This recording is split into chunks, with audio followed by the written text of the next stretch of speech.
전에는 박정훈 대령도 변호인 했습니다. 네, 알고 있습니다.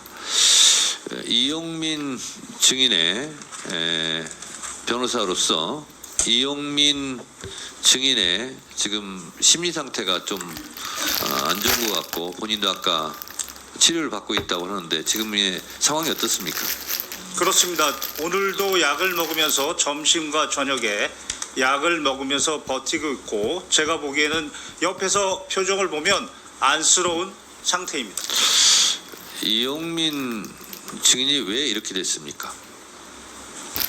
제가 파악하기로는 해병대 사령부 차원에서 차별과 정서적 학대 이것 때문이라고 파악했습니다. 이용민 증인은 포대 대대장으로서 지금 책임을 통감하고 있고 책임을 지겠다는 자세에 있죠. 그렇습니다. 수사 처음부터 도의적 책임뿐만 아니고 법적 책임에 대해서 모두 지는 것이 고 최해병에 대한 진정한 명복을 비는 길이다. 이렇게 밝혔습니다. 이용민 증인의 태도는 이러한데 그 윗 상관들의 태도는 어떻다고 생각하십니까? 특히 임성근 증인은 오늘 청문회에서도 허위 사실을 2번이나 이야기했습니다. 그 허위 사실 2번 얘기한 것은 무엇입니까? 오전에 자신의 부하가 수중수색한 사실을 7월 19일 19시경에 인지했다라고 얘기했습니다. 그러나 그날 사고가 발생하고 7월 19일 10시 46분경에 사단의 참모장으로부터 이용민 중령한테 전화가 왔고 당시 이용민 중령은 벨트 아래 수중수색칸에 실종이 돼서 사망했다라고 보고했습니다. 정상적인 군의 보고 체계라면 참모장은 바로 사단장에게 보고했을 것이고 또한 해병대 수사단에서 임성근 증인은 자신이 스스로 7월 22일 영결식 이후 수중수색 사실을 처음 알았다. 깜짝 놀랐다. 나는 수중수색 지시를 한 바 없다. 라고 말한 자신의 발언과도 배치됩니다.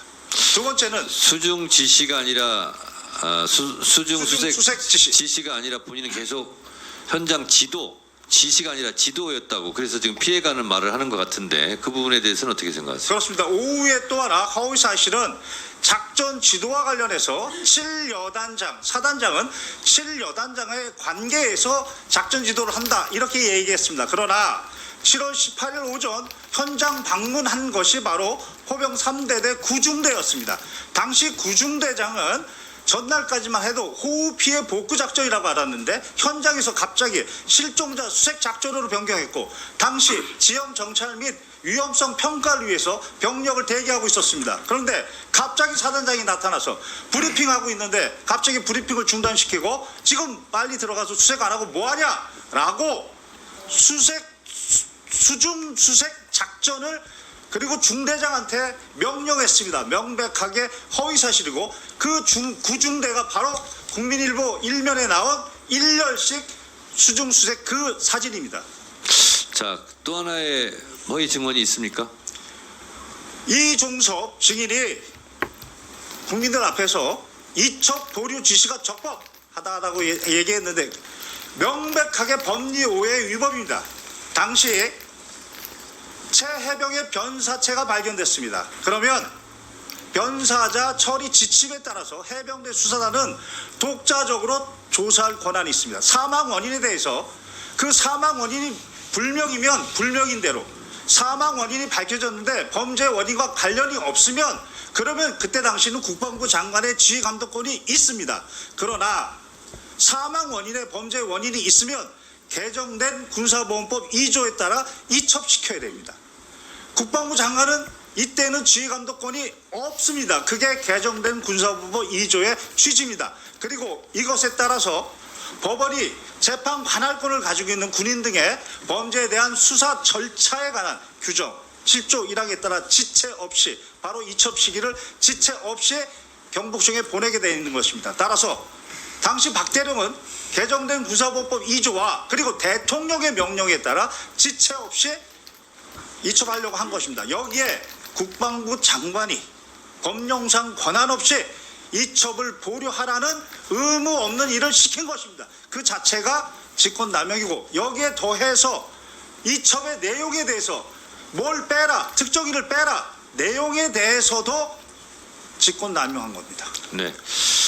김경호 참고인, 혹시 아까 들으셨겠지만 임성근 사단장은 여단정을 통해서만 지시도 아니고 지도했다라고 하는데, 제가 알고 있기로 7월 18일 예천 현장에서 군인다운 모습이 부족하다, 복장이 불량하다, 병력 왜 대기시키냐는 현장 지휘를 한 것으로 제가 알고 있습니다. 이게 포 3대대 구 중대장 대위에게 했다고 하는데, 혹시 이 사실은 알고 있습니까?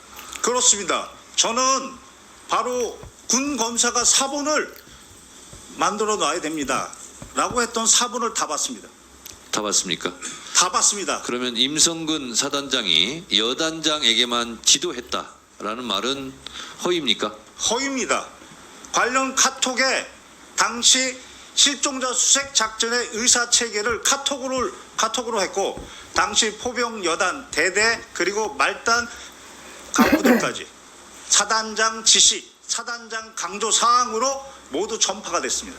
그러니까 김경호 참고인은 임성근 사단장이 현장 지도했다는 말은 회피성 발언이고, 직접 실제로 지시 행위를 다 했다, 이렇게 보고 있는 거죠? 구체적으로 말씀드리겠습니다. 구체적으로 말씀해 보세요. 당시 합참의 단편명령과 제2작전사 답변명령에 따라 7월 17일 10시부로 작전 통제권이 전환됐습니다. 그러나 7월 17일 21시 55분부로 자신의 명령으로 단편명령 23-19호 호우 피해 복구 작전, 호우 피해 복구 투입 실시라고 단편명령을 내렸습니다. 자신의 병력을 언제, 어디로, 어떤 병력을 투입하는 명령은 내릴 수 있습니다. 다만 여기에 예하부대 과업에 대해서 깨알처럼 구체적으로 명령을 내렸습니다. 이때 포병여단은 단순히 호우 피해 복구 작전이었습니다. 그런데 7월 17일 도착해서 10시경부터 카톡에 실종자 수색 작전이라고 사단장이 강조했다라고 그렇게 명령에 내려옵니다. 이때부터 실종자 수색 작전으로 변경했으면 그에 맞는 안전 도구를 갖춰야 되는데 그런 말은 없었습니다. 그리고 나서 아침에 7월 18일 날 포병 3대대 구중대장 가서 안정성 평가 생략하고 신속 투입 작전을 명령했고, 오후에는 실종자 수색 작전이 불가한 그런 상황, 육군도 철수했는데 지속명령, 작전 지속명령도 바로 임성근 증인이 내렸습니다. 그리고 더욱 중요한 것은 이 사건 바둑판식으로 무릎 아래까지 내려가서 정성껏 찔러보면서 탐색, 임성근 증인이 강조했고 지시했고 그것이 카톡에 모두 나와 있습니다. 자, 김경호 참고인, 하여튼 하루 종일 말씀 참느라고 고생하셨는데요. 제가 묻겠습니다. 이 작전 통제권은 육군 50사단이 갖고 있었죠? 네, 그렇습니다. 네. 그런데 그래서 임성근 사단장은 자기에게 지휘권이 없었다, 이렇게 주장을 하고 있는 것 같은데, 그 부분에 대해서는 어떻게 생각하세요? 7일 여단장의 진술에 따르면 당시 50사단장은 현장에 한 번도 오지도 않았고 화상회의로 한 번도 진행도 안 했으며 어떠한 지시도 하지 않았다. 반면 임성근 증인이 현장에 2번이나 왔고 화상회의도 했고 구체적으로 지시도 내렸다, 이렇게 진술하고 있습니다. 그렇습니다. 실제적으로 작전 통제권은 육군 50사단에 가 있었지만 사실상 부대 지휘, 지시는 임성근 사단장이 한 것으로 봐야 되겠죠? 그렇게 7여단장은 진술했습니다. 네. 이 밖에 혹시 더 하시고 싶은 말씀 있으면 한 1분 정도 드릴 테니까 발언해 주시기 바랍니다. 개인적인 말씀을 드리면 아버지도 해병대 출신입니다. 제 동생도 해병대 출신입니다. 저도 해병대 법무관을 가고자 했으나 육군 법무관으로 가서 특전사에서 복무를 했습니다. 오늘 이후라도 해병대의 명예를 위해서 해병대 사령관과 해병대 사단장은 진실을 말하고 정직하게 얘기해서 해병대의 명예를 회복해 주기를 간절히 바랍니다. 이상입니다. 자, 거기 서 계시고요. 저 박지원 의원님. 이렇게 날짜나 그런 숫자를 정확하게 기록도 그냥 다 기억해요. 죄송합니다. 좀 그게 고벽입니다. 자, 김경호 참고인이 거짓말이 드러나네 이제. 예, 김경호 참고인께서 유튜브에서 지금과 같은 내용으로 방송한 것을 저는 이미 봤습니다. 그래서 기회를 드린 것이 잘했다는 생각이 들고, 지금 김경호 참고인이 발언한 부분에 대해서 임성근 증인 혹시 반박하거나 할 말 있으면 해보세요. 네. 일단 1분간 하세요.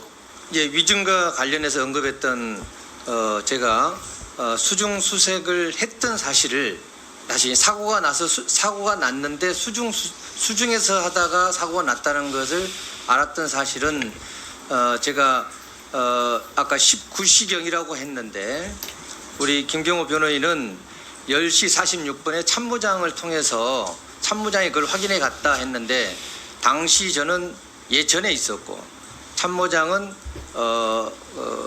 포항에 있었습니다. 그래서 참모장과 제가 소통하지 않았고, 그래서 저는 예천에서 탐색 구조 실종이 됐기 때문에 빨리 찾아야 돼서 그걸 하다 보니까 제가 19시경에 1광역 수사대장이 이제 예천 쪽으로 오다 보니까 그때 밑에 있는 7여단장을 통해서 알게 된 겁니다. 그래서 제가 안 시간은 19시 10분경이다라는 것이고. 일단 거기까지요. 자, 예.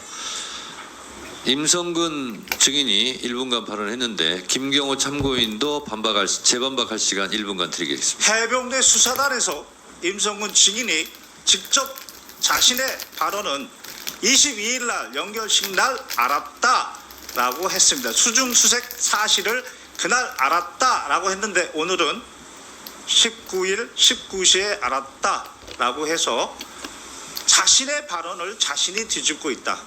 이렇게 생각합니다. 그것은 제가 그것도 자, 답변을 드려도 되겠습니까? 김경호 참고인 그 부분에 대해서는 반박하신 거죠? 저는 제가 본 진술 내용 그대로 네, 말씀드립니다. 그렇습니다. 자, 임성근 증인께 다시 기회 드리겠습니다. 이것 말고 지금 김경호 참고인이 쭉 말한 부분에 대해서 혹시 반박할 내용이 있으면 1분간 반박할 시간 드리겠습니다. 방금 전에 김경호 참고인이 얘기했던 그것은 아까 사진을 본 것에 대한 답변이었습니다. 제가 피의자 진술 조사에. 그래서 그 사진은 연결식이 끝나고 언론에서 이슈가 돼서 그때 제가 보았다라고 그 사진을 본 시간이 연결식 이후에 본 시간이다라는 점입니다. 그래서 사실을 잘못 판단했다. 사실 오인이다 말씀드리고 싶고요.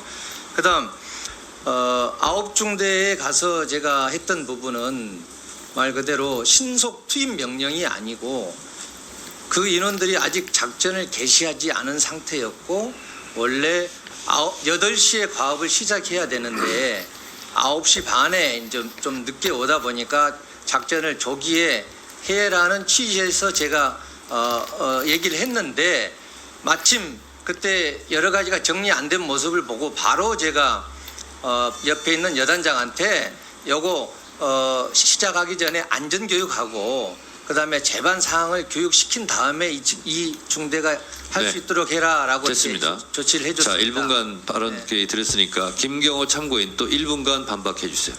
이 사건 국민일보 일면 사진의 일렬식 수중 수색 그 사진은 바로 수중 수색 사실에 대한 인지가 핵심입니다.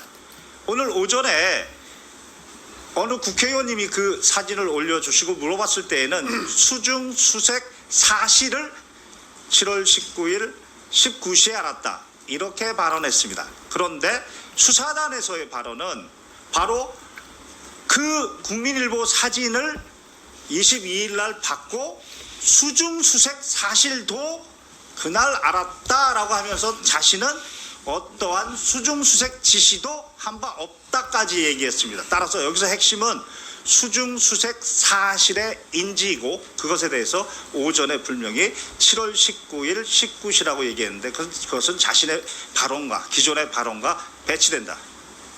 자, 이 부분에 대해서 임성근 증인 1분간 또 발언하시죠. 네.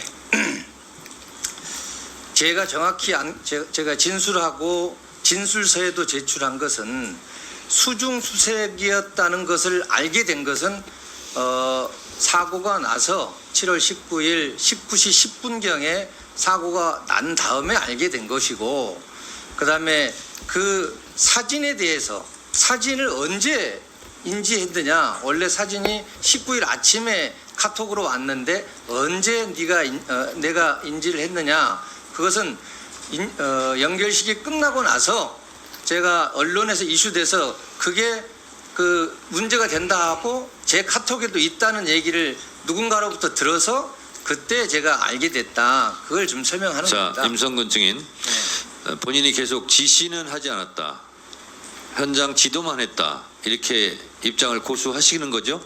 네, 그렇습니다. 자, 이 부분에 대해서 김경호 증인 1분간 반박해 주세요. 현장 지도를 했지 지시는 하지 않았다 하는 부분에 먼저 대해서. 현장에 도착하자마자 갑자기 실종자 수색 작전으로 변경 명령을 내린 게 임성근 증인입니다. 그게 카톡에 나와 있습니다. 그리고 구중대에서는 신속 투입 명령, 안정성 평가 생략하고 그 명령도 그 구중대장의 진술에 나와 있고, 또한 오후에는 작전 자체가 불가능한데 작전 지속 명령을 내렸다라고 녹취에도 나옵니다. 그리고 이 사건 가장 위험했던 바둑판식으로 수색 작전 명령도 카톡에 분명히 나옵니다. 객관적 증거는 차고 넘칩니다.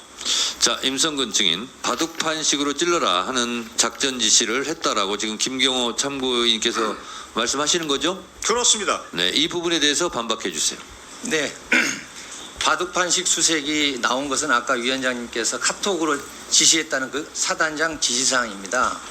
그 사단장 지시사항은 일단 그 사단장은 누구죠? 접니다. 지시했네요, 그러면. 저의 지시사항으로 있는데 그게 포병 부대만 있는 사단장 지시사항입니다. 다른 데는 그게 없는 사단장 지시사항입니다. 즉 제가 지시하라고 해야 사단장 지시사항이 되는데 그 부대만 있다는 겁니다. 그다음 그 안에 들어있는 내용 자체도 제가 여단장을 통해서 언급하고 지시하고 또 강조한 것은 바둑판식 수색이었는데 나머지 찔러가면서 해라 이런 내용들이 들어가 있는데 그것은 이미 여단장이 아침부터 집안이 약해서 찔러가면서 이렇게 안전성 차원에서 해라 하는 그런 것까지 포함해서 되어 있기 때문에 제가 한 것은 바둑판식 수색 하나다라는 말씀이고, 바둑판식 수색은 지금 1열 종대, 2열 종대, 횡대 이런 어떤 수색 대형이 아닙니다. 바둑판식은 바둑판식으로 바둑판처럼 구역화해서 이걸 딱 쪼개가지고 어느 네. 지역이 알겠어요. 중요하면은 그걸 취지를 집중적으로 알겠습니다. 하라. 취지를 그런 알겠습니다. 것이지 자. 구역화 세분합니다. 됐습니다. 아니, 자, 대형이 아닙니다. 예. 대형이 자. 아니고 예. 바둑판식 다른 분들은 좀 자제해 주시고요. 자, 김경호 참고인, 이 부분에 대해서 반박해 주세요. 바둑판식이 왜 수중 수색 지시였느냐? 카톡에 이런 대목이 나옵니다. 탐색 및 수색 다시 실시입니다. 그리고 나서 바둑판식 지시가 나옵니다. 그렇다면 다시 이전에 그 전에 어떤 모습이 있었느냐? 그게 바로 구중대에서 안전성 평가 생략하고 신속 투입시켜서 국민일보 일면에 나와 있는 허벅지까지 수중수색 1열식이었습니다. 그것을 보고 나서 포병은 비효율적이다. 1열식이 비효율적이라는 겁니다. 그리고 바둑판식으로 무릎 아래까지 내려가서 찔러보면서 해라 라고 했던 것입니다. 따라서 포병 모든 대원들은 오전에 구중대장이 그렇게 엄청나게 질책을 받고 화가 났다. 그게 1년씩이었다. 수중수색에서 그게 비효율적이었다. 이미 다 전파되어 있는 상황이었습니다. 따라서 수중수색을 바둑판식으로 하라는 얘기는 격자 모양으로 하라는 거구나. 실제 그렇게 하다가 사고가 나. 고체해병이 가장 네. 위험한 곳에 있었습니다. 자, 김경호 참고인 마지막으로 묻겠습니다. 좀 잠깐 가만히 계세요. 박정훈 수사단장이 이런 사실을 다 조사를 했고 수사를 했고 그래서 임성근 사단장의 과실이 인정되었고 혐의로 인정되었고 그래서 이첩을 하고 이것은 분명히 수사를 통해서 책임을 묻게 해야 된다라는 취지로 했는데 이것이 이첩불이 되고 지금 대통령 경로설 이후로 엉망진창이 됐습니다. 자, 김경호 참고인께서도 이 사건에 대해서 소상히 알고 있는 만큼 임성근 사단장이 실제로 지시한 수중수색을 지시를 했고 그 결과 최 해병의 사망 사건이 이루어지게 됐다라고 본인도 생각하고 있습니까? 저는 임성근 증인뿐만 아니고 박정훈 대령이 지적한 8명 모두가 각자 고유의 과실이 있는데 어느 한 과실로 고 최해병의 사망을 바로 설명할 수는 없다. 그러나 그 8명의 과실을 다 합쳐보면 고 최해병의 사망의 결과를 설명할 수 있다. 이게 바로 대법원의 과실범의 공동정범 이론. 이 이론에 따르면 누구 책임이 제일 큽니까? 본인이 생각하기에.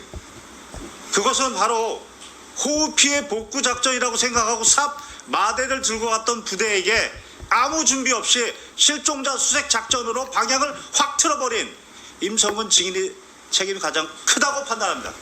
네, 감사합니다. 들어가세요. 박정훈 증인. 예.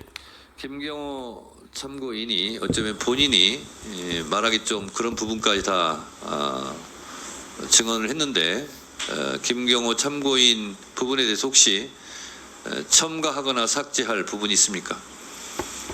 따로 첨가하거나 삭제할 부분 없습니다.